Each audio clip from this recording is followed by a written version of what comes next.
অনেকে বলে কেউ খারাপ হয়ে জন্মায় না, তার পরিবেশ তাকে খারাপ হতে বাধ্য করে। আবার অনেকে বলে খারাপ হতে চাইলে তবেই হওয়া যায়, পরিবেশকে দোষ দিয়ে লাভ নেই। এ দ্বন্দ্ব রয়েই যাবে।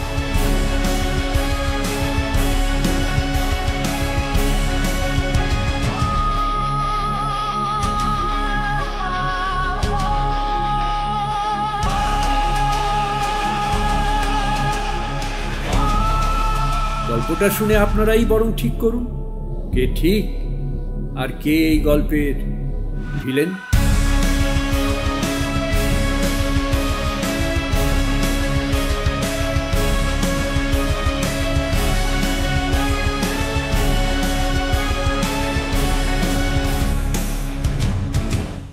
আমার ক্যাবলাকান্ত প্রেমিক লেখে গল্প কিংবা এপিক, আমার চোখের কাজল দেখতে দেখতে দিন কাটায়।